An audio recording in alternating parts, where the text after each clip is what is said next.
Ini kita melanjutkan pembahasan kita mengenai zikir.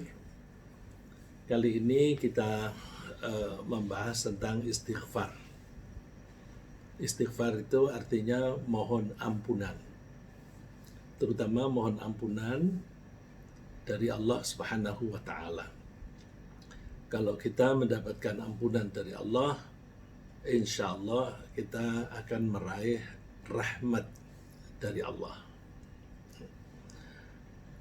Pada beberapa pertemuan terakhir, kita telah membahas pentingnya zikir atau mengingat Allah secara terus-menerus agar kita selalu terbimbing dalam menempuh hidup sesuai dengan ajaran Allah.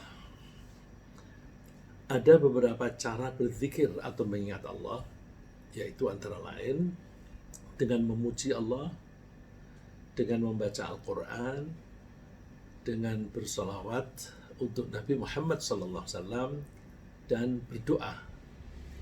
Artinya mengajukan permohonan kepada Allah untuk kepentingan kita. Dalam berdoa, hal yang paling utama kita mohonkan dari Allah adalah ampunannya. Ampunan atas kesalahan dan dosa yang pernah kita perbuat, baik dengan sengaja maupun tidak sengaja, baik yang kecil maupun yang besar. Karena dosa-dosa yang pernah kita lakukan itu berpotensi akan menyeret kita ke jurang neraka, maka ampunan Allah sangatlah penting untuk keselamatan kita. Kita memohon ampunan Allah dengan cara beristighfar atau melalui ucapan.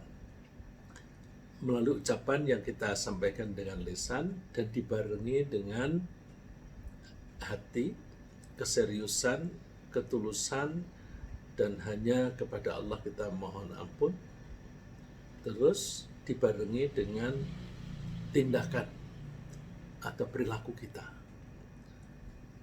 Ketika kita membarengi istighfar dengan perilaku, ada dua cara. Satu, menghentikan kegiatan dosa yang pernah kita lakukan, jangan diulangi lagi. Dan yang kedua, memperbaiki perilaku. Jadi orang yang pandai beristighfar, makin hari perilakunya makin baik, karena dia tidak akan mengulang kesalahan yang sama dan selalu meningkat perilakunya di masa berikutnya. Pada kesempatan kali ini mari kita membahas keuntungan-keuntungan yang dijanjikan oleh Allah jika kita bersedia memohon ampunannya atau beristighfar. Keuntungan yang sangat besar adalah rahmat Allah. Kedengarannya biasa-biasa saja, namanya rahmat Allah. Rahmat itu kasih sayang. Kasih sayang itu sumber segala kebaikan. Dulu sudah pernah kita bahas bahwa Allah itu diumpamakan kalau mempunyai macam atau jumlah kasih sayang itu ada 100, maka hanya satu bagian yang diberikan oleh Allah untuk kehidupan kita di dunia. Kehidupan kita di dunia ini bukan hanya kehidupan manusia, bahwa binatang menyayangi anaknya, mengasuh dan menyusuinya, itu termasuk bagian kasih sayang yang 1% dari Allah. Yang 99 atau karena per 100 maka kita bisa bilang yang 9 ya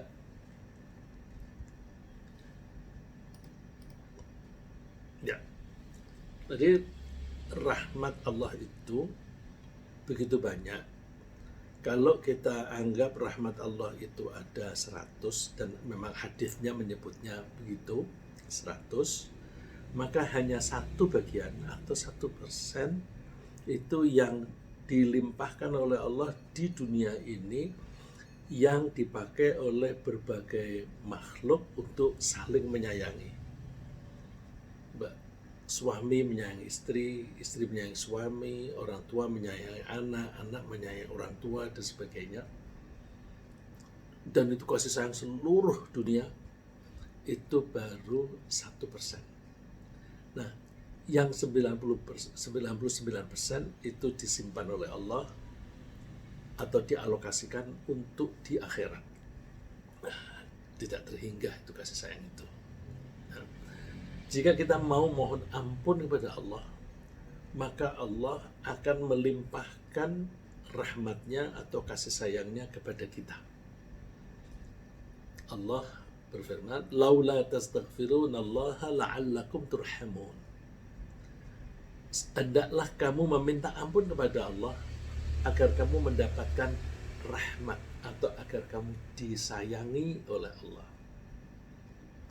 Rahmat Allah tentu jauh lebih besar nilainya dibanding dengan apapun yang bisa kita kumpulkan dengan sepenuh tenaga, dengan sepenuh pikiran, termasuk hasilnya berupa harta, jabatan, atau pujian manusia yang seringkali menjadi kebanggaan kita. Jadi kalau kita melihat beberapa masalah-masalah dalam kehidupan ini, jangan terbatas pada barang-barang yang materialistik, yang berupa materi. Kita orang-orang beriman mesti berlatih lagi supaya bisa melihat hal-hal yang non materi. Kalau kita hanya mampu melihat yang materi saja, maka kita akan mendapatkan kasih sayang Allah itu hanya sedikit yang kita rasakan. Kita rasakan sebenarnya saudara banyak sekali, cuma kita seringkali tidak merasa, tidak ngeh sehingga rahmat yang banyak itu kita anggap hanya sedikit. Tapi kalaupun itu kita kumpulkan semua kasih sayang Allah atau rahmat Allah yang berupa materi, itu masih kecil dibanding dengan rahmat Allah yang non materi. Jadi Allah memberikan contoh tentang para sahabat yang terpaksa pindah dari Makkah ke Madinah karena dipersekusi oleh penguasa di Makkah. Kemudian mereka mengungsi ke Madinah. Setelah mengungsi di Madinah pun dikejar lagi untuk diperangi. Nah, itu Allah menghibur mereka. Wala in qutiltum fi sabilillahi aw muttum. Sungguh seandainya pun kamu dibunuh di jalan Allah. Di jalan Allah, karena mereka keluar dari Makkah saja itu kan maksudnya supaya mereka bisa melaksanakan keimanan mereka. Karena di Makkah itu dipersekusi dan dilarang-larang mengikuti Nabi Muhammad, apalagi mempraktekkan ajarannya. Maka mereka pindah ke Madinah supaya bisa mempraktekkan itu. Karena tujuannya hijrah itu supaya bisa melaksanakan keimanan mereka, bisa melaksanakan perintah-perintah Allah dengan baik, maka hijrah itu disebut fi sabilillah, di jalan Allah. Seandainya pun kalian itu dibunuh, al-mutum, atau kalian mati biasa, la maghfiratum minallahi wa rahmah, sungguh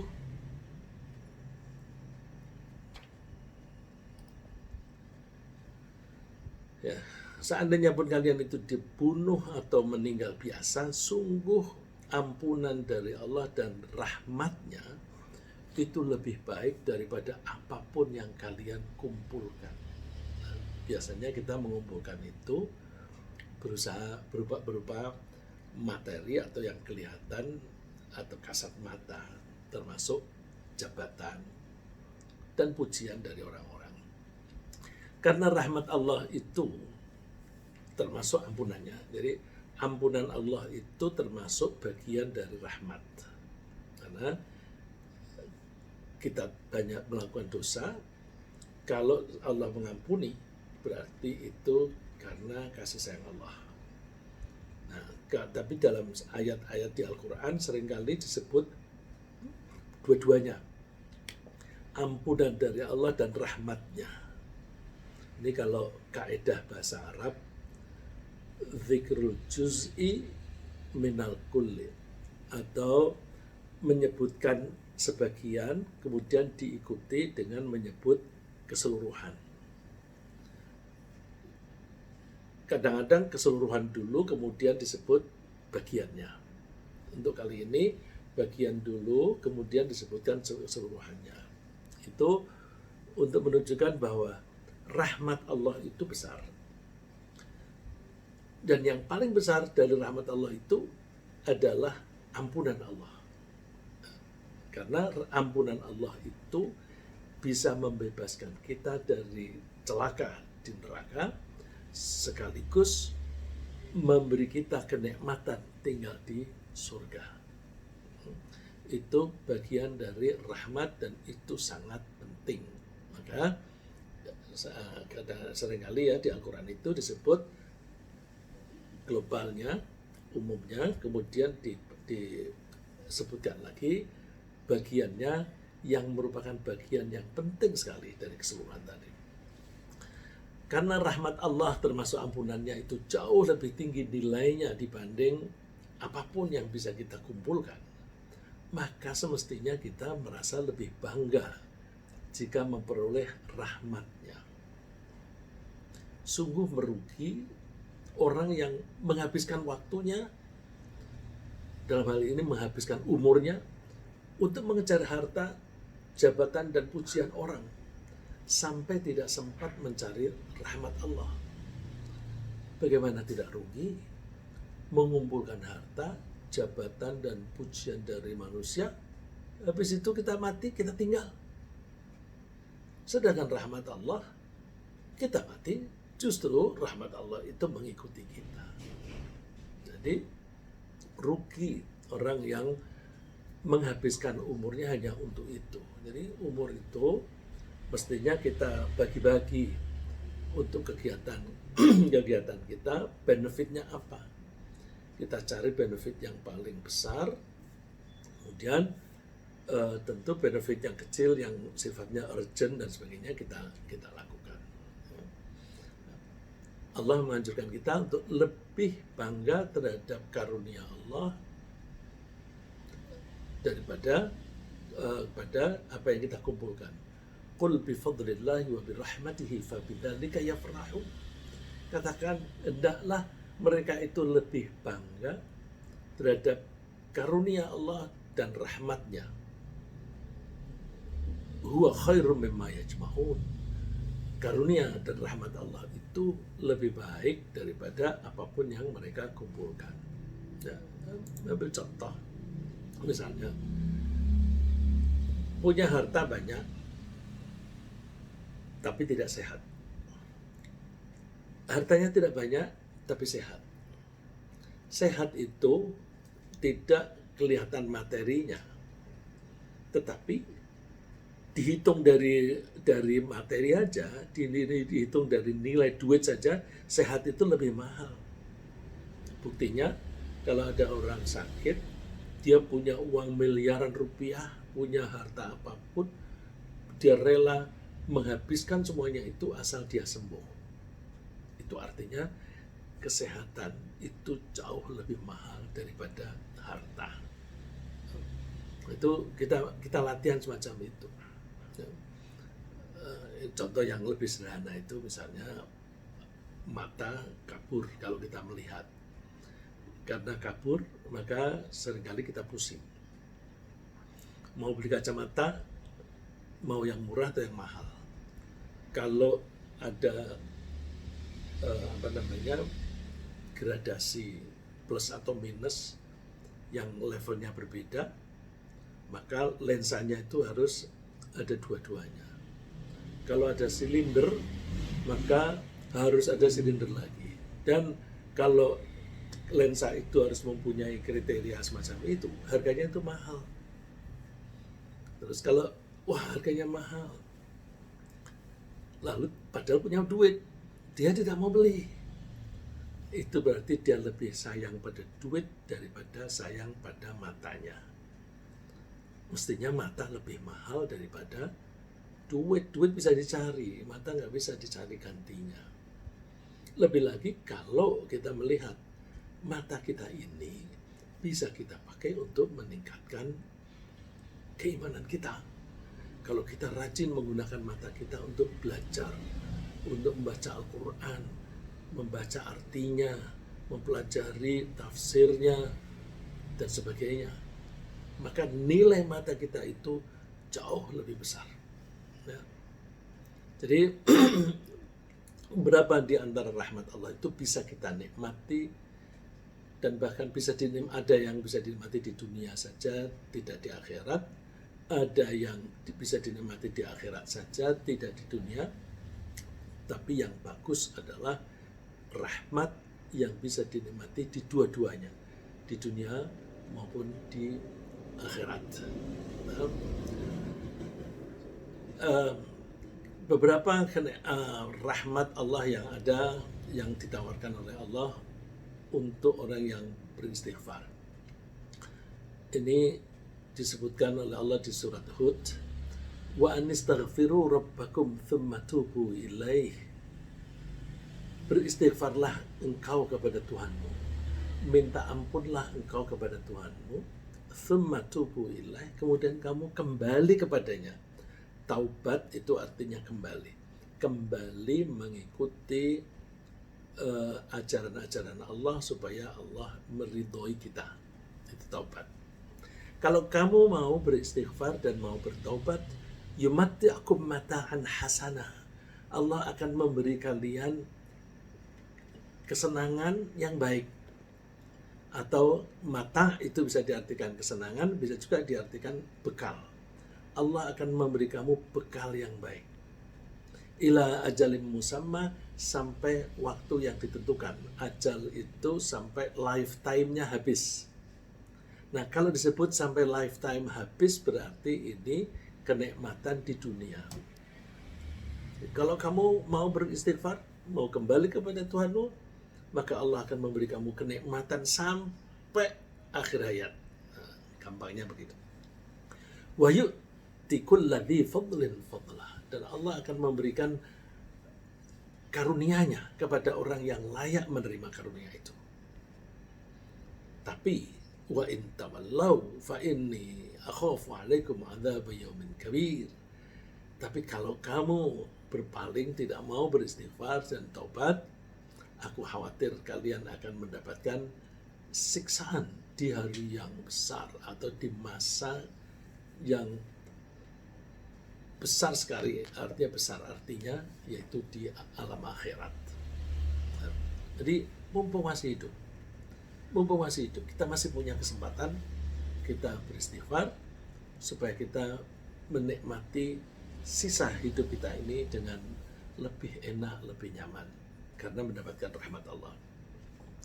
Rincian mengenai berbagai kenikmatan hidup di dunia itu disebutkan sebagian oleh Nabi Nuh kepada kaumnya, kalau mau beristighfar. Jadi kalau mau beristighfar, itu tadi yang ayat tadi memberikan gambaran secara umum, secara general. Kamu akan mendapatkan kenikmatan sampai akhir hayat. Kenikmatan apa itu? Nah, sebagian disebutkan oleh Nabi Nuh kepada kaumnya. Yaitu apa? Hujan lebat. Oh, kenapa hujan lebat? Iya, karena saat itu sedang ada masa paceklik, kekeringan, sehingga tanaman-tanaman pada mati. Terus kalau kamu mau beristighfar, maka Allah akan menurunkan hujan yang lebat. Hujan yang lebat itu akan menyebabkan air yang mengalir di sungai-sungai. Air yang mengalir di sungai-sungai itu akan meningkatkan kesuburan tanah. Dan kesuburan tanah itu akan menghasilkan banyak harta. Dan kesuburan tanah itu berarti memberikan kemungkinan penduduknya makan dengan baik, gizinya cukup, maka mereka kemungkinan punya anak lebih besar. Kalau makanannya bagus, maka produksi bahan-bahan yang bisa menjadi anak itu lebih besar, kualitasnya lebih bagus. Kata Nabi Nuh, dia mengeluh kepada Allah, aku sudah menghancurkan kaumku seperti ini, tetapi mereka tetap tidak mau. Faqultu astaghfiru rabbakum innahu kana ghaffara. Aku mengatakan Tuhan kepada mereka, mohon ampunlah kepada Tuhanmu. Tuhanmu itu maha pengampun. Nanti kalau kamu mau, yursilis sama alaikum midrara. Tuhanmu akan menurunkan hujan dari langit dengan lebat, dengan deras. Wa yumdidkum bi amwali wa banin. Dan Allah akan memberi kamu banyak harta dan anak. Anak itu dulu sangat diperhitungkan, karena anak itu berarti menambah tenaga. Tambah tenaga itu berarti bisa memperoleh harta lebih banyak. Dan juga pertahanan mereka sebagai satu suku atau keluarga itu lebih kuat, sehingga tidak mudah diserang oleh para penyamun. Wa yaj'al lakum jannati wa yaj'al lakum anhara. Dan Allah akan membuat untuk kalian atau menyuburkan untuk kalian itu kebun-kebun dan sungai-sungai yang mengalir di kebun itu. Nah, adanya perubahan nasib masyarakat setelah mereka mohon ampunan dari Allah itu bisa kita pahami. Jadi kalau ada orang bertanya, apa hubungannya istighfar dengan kelakuannya bumi? Apa hubungannya istighfar dengan hujan? Nggak nyambung. Nah, yang mengatakan nggak nyambung itu karena tidak belajar. Kalau kita belajar, kita tidak hanya mempelajari yang kita lihat, tetapi kita juga mempelajari informasi dari Sang Pencipta. Alam raya ini diciptakan oleh Allah, maka kalau kita ingin mengetahui perilaku alam raya ini sampai yang tidak kelihatan, ya kita mengharapkan informasinya dari yang menciptakan. Kalau kita cari-cari sendiri, belum tentu ketemu. Ya. Jadi adanya perubahan nasib masyarakat setelah mereka mohon ampunan dari Allah itu bisa kita pahami. Karena apa? Benda-benda di alam raya ini selalu merespon perilaku manusia yang tinggal di sekitar mereka. Perilaku mempengaruhi makhluk-makhluk di sekitar kita. Banyak penelitian-penelitian, misalnya ada dua kebun, yang satu disetelin lagu-lagu rock, yang satu musik klasik. Itu daunnya itu berbeda, ya. Yang selalu diperdengarkan musik rock itu daunnya keriting dan sebagainya, beda. Kalau yang musik klasik itu subur dan sebagainya. Ini baru suara. Jadi perilaku seseorang atau masyarakat itu akan direspon oleh alam di sekitarnya. Misalnya, ketika suatu kelompok masyarakat menyekutukan Allah dengan mengatakan bahwa Allah itu memiliki anak, maka langit, bumi, dan gunung-gunung akan merasa geram. Nah, informasi ini datangnya dari Sang Pencipta. Takadus samawatu yatafattarna minhu wa tanshaqqul ardu wa takhirrul jibalu hadda an da'u lirrahmani walada. Hampir-hampir langit ini pecah karena ucapan itu, dan hampir-hampir bumi itu terbelah, dan gunung-gunung hampir-hampir runtuh karena mereka mendakwa bahwa Allah yang Maha Pemurah itu mempunyai anak. Geram mereka. Kalau tidak direm oleh Allah, tentu langsung mereka itu berbuat sesuatu yang merugikan orang atau penduduk itu. Nah, dari situ kita bisa memahami bahwa seringkali bencana alam itu ada kaitannya dengan perilaku masyarakat yang ada di situ. Saya dulu sekitar tahun 80-an ada teman yang meliput peristiwa di Galunggung. Galunggung itu gunung meletus apa saya lupa itu. Ya. Terus saya pesan dengan teman ini bukan Muslim, agamanya lain, Cina lagi, tapi orangnya baik. Saya pesan, Tolong dong aku titip pertanyaan tapi tidak untuk berita. Kamu cek perilaku penduduk di situ gimana, di Galunggung. Wah, dia semangat ya, karena waktu itu korannya masih koran baru dan dia ingin tahu begitu. Pulang dari sana dia bilang, oh benar, itu orang-orang sana itu sudah kelewatan perilakunya. Kalau di barat itu suka disebut swinger. Swinger itu orang yang suka ganti-ganti pasangan seizin pasangan masing-masing. Jadi orang-orang di situ tukar-menukar atau berperzinaan antar tetangga yang masing-masing punya suami istri itu sudah biasa. Jadi, kalau begitu peristiwa itu ada kaitannya. Allah mengatakan, wa ma kana Allahu liyu'adzibahum wa anta fihim wa ma kana Allahu mu'adzibahum wa hum yastaghfirun. Allah itu tidak akan menyiksa mereka kalau kamu ada di situ. Ini karena kasih sayang Allah kepada Nabi Muhammad. Selama ada Nabi Muhammad berada di satu tempat, misalnya di Makkah, meskipun kelakuan mereka itu aneh-aneh, maka Allah tidak akan menurunkan bencana di sana.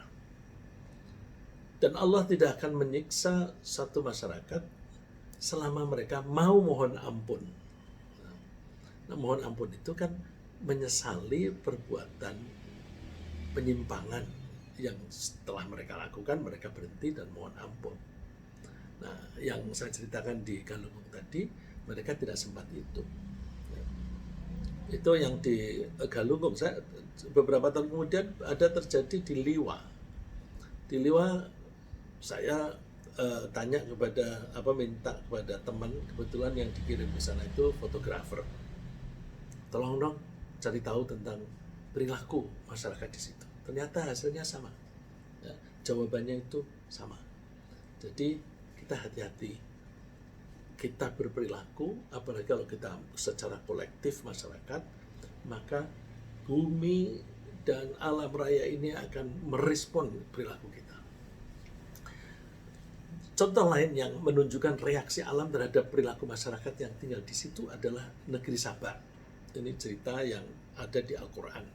Berarti peristiwanya terjadi sebelum Al-Quran turun. Yang karena tidak bersyukur atas kenikmatan Allah, lalu langit menurunkan hujan yang sangat lebat, mengakibatkan terkikisnya humus di kebun mereka, sehingga tanah mereka tidak lagi subur.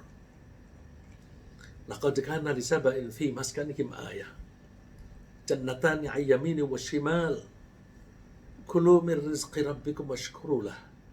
Baldatun thayyibatu wa rabbun ghafur. Sungguh ada percontohan di negeri Sabah, di tempat tinggal mereka. Di sana ada tanda kebesaran Allah. Mereka mempunyai 2 kebun, di sisi kanan dan di sisi kiri. Dan Allah mempersilahkan, silakan makan rezeki dari Tuhanmu. Tapi ingat, washkurulah, bersyukurlah kepada Tuhanmu. Nah, kalau kamu mau begitu, baldatun thayyibatu wa rabbun ghafur. Negerimu akan indah, subur dan sebagainya, dan Tuhanmu akan mengampuni. Tapi yang terjadi, fa'arudu fa'arsalna alaihim sailal arimi wa baddalnahum bijannatayhim jannatain. Mereka berpaling, lalu kami lepaskan hujan yang membawa banjir lebat, banjir bandang. Kemudian kami ganti 2 kebun mereka dengan 2 kebun yang tidak subur lagi. Tidak subur, yang bisa tumbuh di situ hanya pepohonan yang buahnya pahit, pohon asem, dan sedikit buah seder itu. Jadi artinya tanah itu menjadi tidak subur sebagai reaksi terhadap perilaku orang yang tidak mau bersyukur pada Allah. Itu secara kolektif. Nah, kita secara pribadi juga mestinya menjaga diri, karena yang namanya umat atau masyarakat, community, itu kan kumpulan dari individu-individu. Kalau masing-masing individunya itu baik, maka community-nya juga baik. Nah, kalau kita tidak bisa mempengaruhi orang lain, minimum kita sendiri kita jaga menjadi orang yang baik, yang beriman dengan baik, kita bersyukur kepada Allah. Itu tadi reaksi negatif. Alam juga bereaksi positif terhadap perilaku masyarakat, terhadap perilaku masyarakat yang baik. Contohnya, Umar bin Khattab ketika menjadi Amirul Mukminin atau menjadi khalifah, dia membuktikan hubungan antara istighfar dan reaksi positif dari alam. Yang tentu reaksi itu atas izin Allah. Diriwayatkan bahwa suatu saat ketika Madinah itu mengalami kekeringan, Umar mengajak masyarakat untuk sholat istisqa di tanah lapang. Mereka bersama-sama sholat, lalu Umar memimpin doa. Sepulang dari lapangan sholat, itu hujan turun lebat. Lalu beberapa orang bertanya kepada Umar, "Hai Amirul Mukminin, kami tadi tidak mendengar engkau berdoa mohon hujan. Tapi kok sekarang hujan? Sama sekali tadi Amirul Mukminin tidak minta supaya Allah menurunkan hujan. Rahasianya apa?" Lalu Umar mengutip ayat yang tadi saya baca, yang diucapkan oleh Nabi Nuh. "Istaghfiru rabbakum innahu kana ghaffara." Mintalah ampun kepada Tuhanmu. Tuhanmu itu Maha Pengampun. "Yursilis sama alaikum midrara." Niscaya dia akan mengirimkan hujan kepadamu dengan lebat. Nah, berarti ada kaitannya. Nah, kalau kita minta kita berdoa istisqa, minta hujan, udah baca saja istighfar. Nah, kalau tadi alam raya itu bereaksi kepada kita, bereaksi terhadap perilaku masyarakat yang ada di situ. Kalau reaksinya itu negatif, berarti karena perilakunya negatif. Nah, untuk melebur itu dalam waktu singkat, kita mohon ampun aja dulu. Nah, nanti dengan ampunan itu Allah memberikan perkembangan yang baik. Tentu kalau ingin lebih baik lagi, diikuti dengan perilaku yang lebih baik daripada semula. Dan bahkan wa yumdidkum bi amwal, memperbanyak harta kalian. Hubungannya apa? Kalau tanahnya itu subur, maka tanaman itu berbuah dengan baik. Kalau dijual hartanya banyak. Kalau sekarang bagaimana? Kalau petani itu penghasilannya bagus, berarti mereka kan mempunyai daya beli yang tinggi. Terus kemudian kita itu bisa makan dengan baik, dan juga kalau perdagangan ini lancar, kita mendapatkan keuntungan banyak. Lalu terus kita mendapatkan harta yang banyak. Itu ada hubungan antara istighfar dan harta. Tapi coba lebih rinci. Hubungannya apa istighfar sama harta? Mari kita lihat pengaruh istighfar terhadap nasib kita jika kita mau beristighfar secara serius. Artinya tidak hanya mengucapkan istighfar di mulut saja, tapi diikuti juga dengan tindakan-tindakan yang relevan. Karena kalau istighfar itu hanya di mulut tapi hati kita tidak tulus dan tidak diikuti dengan perilaku, itu namanya menipu Tuhan. Jadi kalau kita bilang istighfar, itu ya jangan hanya di mulut, dibarengi keyakinan di hati plus perilaku kita. Nah, kalau kita serius dalam beristighfar, kita tidak hanya rajin membaca astagfirullah yang berarti mohon ampunan, tapi juga membangun mentalitas istighfar. Saya ulang, istighfar itu tidak hanya di mulut, tapi membangun mentalitas istighfar dan perilaku istighfar. Ini istilah yang saya sebutkan supaya mendapatkan tekanan. Ya. Mental istighfar dan perilaku istighfar. Kita memiliki mentalitas istighfar bila kita selalu berusaha melaksanakan tugas, baik tugas dari Allah maupun dari sesama manusia, dengan cara yang sebaik-baiknya dan selalu berusaha semampu kita menghindari kesalahan. Jadi mentalnya itu I will do my best. Ya, aku akan melakukan yang terbaik dan aku akan menghindari kesalahan. Mentalitasnya. Kalaupun terjadi kesalahan, kita menyadari diri dan mengakui. Karena kalau kita tidak mengakui kesalahan itu kita perbuat, kita tidak akan bisa membuat koreksi. Jadi kita bisa mengoreksi kalau kita mengakui dulu. Tapi kalau orang bukan salahku, tidak mungkin dia bisa mengoreksi diri. Kemudian segera mohon maaf kepada Allah atau kepada pihak yang berkaitan. Nah, bagaimana perilaku istighfar? Kita memiliki perilaku istighfar jika kita selalu berusaha memperbaiki perilaku agar tidak mengulangi lagi kesalahan yang serupa. Ini kalau pelatihan atau bekerja, seseorang itu sebenarnya ada kemajuan atau tidak, kita lihat dia mengulangi kesalahan yang sama enggak. Kalau dia melakukan satu kesalahan, ditegur dan besok tidak mengulangi lagi, salah lagi, tegur lagi, tidak mengulangi lagi, maka berarti setiap hari dia itu ada improvement. Tapi kalau kesalahan yang sama diulangi lagi, berarti dia itu stagnan, tidak ada kemajuan. Nah, kita orang Islam setiap hari harus maju karena kita mengembangkan mentalitas istighfar dan perilaku istighfar. Bila kita berhasil memiliki mentalitas dan perilaku istighfar semacam itu, yakni selalu berhati-hati dan tidak ceroboh dalam bekerja, insya Allah hasil kerja kita pasti makin hari makin baik, dan hubungan antar manusia pun juga terjaga dengan baik. Bila produk kita makin baik, hubungan antar manusia makin baik, maka pelanggan kita akan puas dengan produk dan jasa kita. Sedangkan partner bisnis kita itu akan senang bekerja sama dengan kita.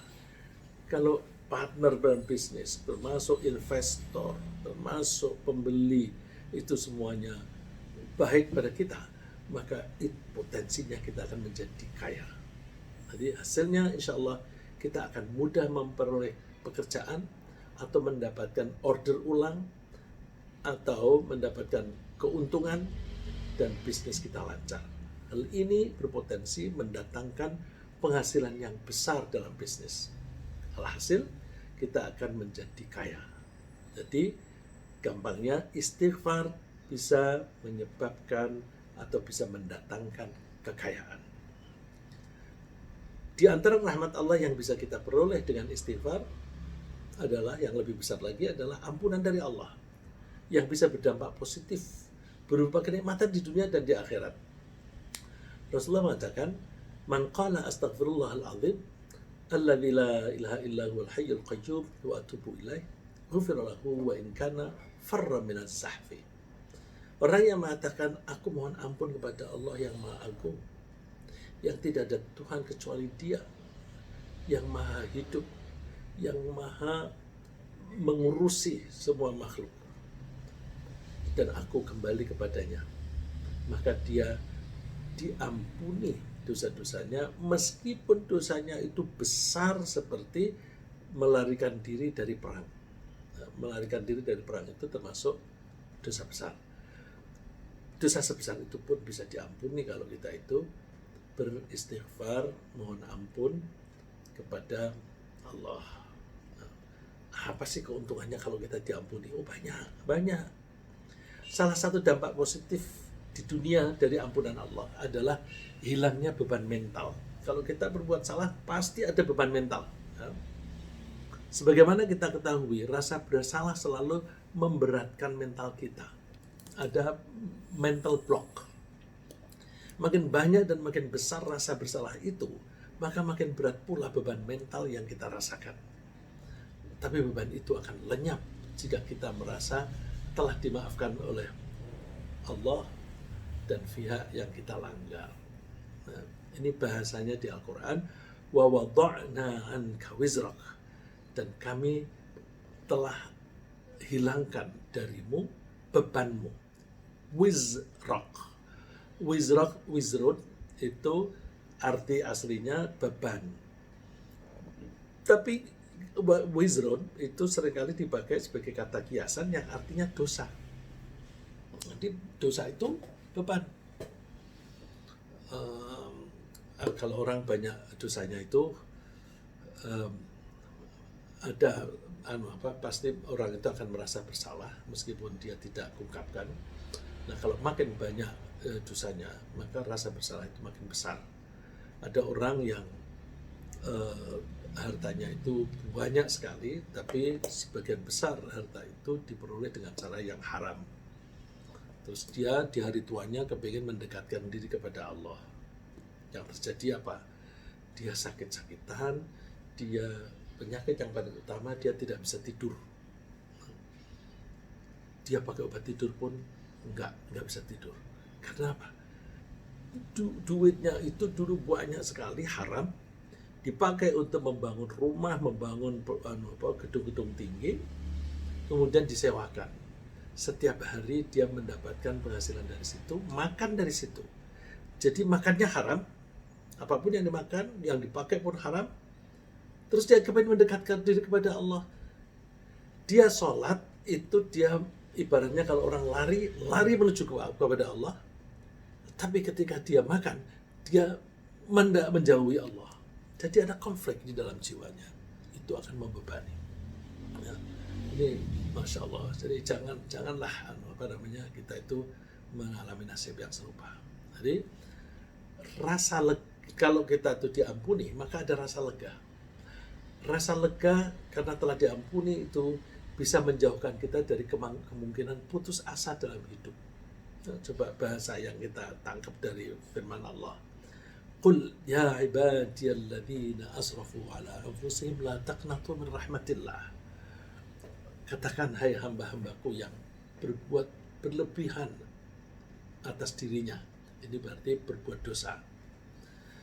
Kalian jangan putus asa terhadap rahmat Allah. Apa itu rahmat Allah? Innallaha yaghfiru dzunuba jami'a. Allah akan mengampuni semua dosa. Innahu wal ghafurur rahim. Sesungguhnya Allah itu Maha Pengampun dan Maha Penyayang. Jadi kalau kita itu punya harapan Allah mengampuni kita, berarti ada harapan kita tidak masuk neraka. Satu. Kedua, juga kalau kita diampuni oleh Allah, kita dirahmati Allah, ada harapan masuk surga. Kalau orang mempunyai harapan tidak akan tersiksa dan akan mendapatkan kenikmatan, jauh dari keputusasaan. Orang putus asa itu biasanya hopeless and helpless. Hopeless, dia tidak punya harapan. Dan helpless, dia merasa tidak ada yang bisa menolongnya. Tentu rahmat Allah yang paling besar sebagai imbalan terhadap istighfar kita adalah izin Allah bagi kita untuk tinggal di surga kelak di hari pembalasan. Walladzina idza fa'alu fahishatan aw dzalamu anfusahum dzakarullaha fastaghfaru lidzunubihim. Orang-orang yang melakukan perbuatan keji atau zalim pada dirinya sendiri, kemudian mereka ingat kepada Allah, lalu mereka mohon ampun atas dosa-dosanya. Wa may yaghfiru dzunuba illallah. Siapa yang bisa mengampuni dosa selain Allah? Tapi syaratnya walam yusirru ala ma fa'alu wa hum ya'lamun. Mereka tidak mengulangi apa yang atau dosa yang pernah mereka lakukan padahal mereka mengetahui. Nah, balasannya ulaika jazaohum maghfiratun min rabbihim wa jannatun tajri min tahtiha al-anharu khalidina fiha wa ni'ma ajrul 'amilin. Mereka itu akan mendapatkan balasan berupa ampunan dari Tuhanmu. Dengan diampuni itu, wa jannatun tajri min tahtiha al-anhar, mereka akan masuk surga yang di bawahnya mengalir sungai-sungai. Mereka kekal ada di sana, dan betapa indahnya balasan untuk orang-orang yang telah berbuat baik. Jadi karena kenikmatan istighfar itu menggiurkan hasilnya, mendapatkan rahmat Allah, yang rahmat itu bisa kita nikmati di dunia dan di akhirat, maka mudah-mudahan kita makin terdorong untuk beristighfar. Rasulullah sendiri yang tidak pernah berbuat dosa, setiap hari beristighfar tidak kurang dari 100 kali. ringkasnya yang kita bahas tadi, bahwa istighfar itu mendatangkan rahmat Allah. Kita bangga atau lebih bangga dengan rahmat yang mengungguli harta. Rahmat Allah di dunia termasuk kebun yang subur dan juga banyak harta. Istighfar bisa menjauhkan kita dari bencana atau menjauhkan bencana dari kita dan menjauhkan beban mental dan menghilangkan keputusasaan. Ampunan dan surga itu bisa kita peroleh jika kita itu rajin beristighfar. Semoga Allah mengampuni dan melimpahkan rahmatnya kepada kita. Amin.